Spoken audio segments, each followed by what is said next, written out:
హైదరాబాద్లోని irrigation AE Nikesh Kumar ఇంట్లో ACB సోదాలు చేపట్టింది. ఆదాయానికి మించి ఆస్తులు ఉన్నట్లుగా గుర్తించిన ఏసీబీ ఏకకాలంలో 20 ప్రాంతాల్లో సోదాలు నిర్వహిస్తోంది. నికేష్ కుమార్ పై గత కొంతకాలంగా అవినీతి ఆరోపణలు రావడంతో నిఘా పెట్టిన ఏసీబీ తాజాగా సోదాలు చేపట్టింది. గతంలోనూ లంచం తీసుకుంటూ ఏసీబీకి పట్టుబడ్డట్టుగా తెలుస్తోంది. నికేష్ కుమార్ అక్రమంగా 100 కోట్లకు పైగా ఆస్తులను కూడబెట్టినట్లుగా గుర్తించింది. నికేష్ కుమార్ ఇంటితో పాటు బంధువులు, కుటుంబ సభ్యుల ఇళ్లలోనూ ఏసీబీ సోదాలు కొనసాగుతున్నాయి.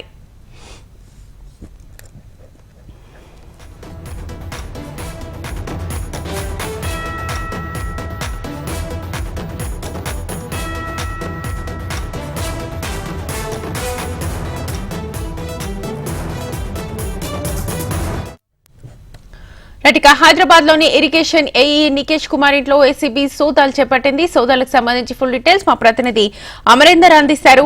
అమరేందర్,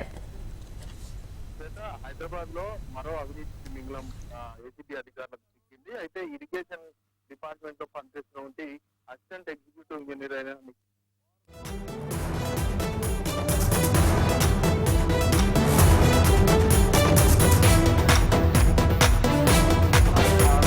ఇప్పటికీ ఆదాయం మించిన ఆస్తుల కేసు ప్రస్తుతం నమోదు చేసింది. దీంతో ప్రస్తుతాన్ని నికేష్ కుమార్ ఇంట్లో భారీ ఎత్తున ఆస్తులకు సంబంధించిన పత్రాలు దొరకడంతో ప్రస్తుతం వాటిపైన ఏసీబీ అధికారులు ఆరోపిస్తున్నారు. మొత్తం 20 చోట్ల ఏసీబీ అధికారులు సోదాలు నిర్వహించిన తర్వాత ప్రస్తుతానికి 20 చోట్ల సంబంధించిన నికేష్ కుమార్ తో పాటు వాళ్ళ ఇంటికి సంబంధించిన ఆ పత్రాల ఆధారంగా కొంతమంది బంధువులు, కుటుంబ సభ్యులు కూడా ప్రస్తుతం సోదాలు అయితే నిర్వహిస్తున్నారు. 100 కోట్లకు పైగా కూడా ఆస్తులకు సంబంధించిన డాక్యుమెంట్స్ దొరకడంతో ప్రస్తుతం అతను నార్సింగ్ ఏరియాలో కాకుండా గతంలో ఇంకెక్కడెక్కడైనా పనిచేశారు, వీటన్నిటికి సంబంధించి కూడా ఆరా తీస్తున్నారు. అయితే వరంగల్లో మొదట 2013లో ఉద్యోగం సంపాదించిన తర్వాత 2013 నుంచి వరంగల్ పనిచేశాడు. ఆ తర్వాత ప్రస్తుతం నార్సింగ్ ఏరియాలో ఏఈగా పనిచేస్తున్నాడు. ముఖ్యమైన ప్రాజెక్టులు వారి ఇరిగేషన్ సంబంధించిన శాఖలో కీలకమైన పోస్టులు ఉండడంతో ఆయన చెప్పిందే రాజ్యంగా నడిచింది. అయితే ఆయన కిందకి వచ్చినటువంటి ఫైల్స్ ఏవైతే ఉంటాయో వాటిని సంతకం చేసినటువంటి వాటన్నిటిపై కూడా ప్రస్తుతం ఏసీబీ అధికారులు ఆరా తీస్తా ఉన్నారు. ముఖ్యంగా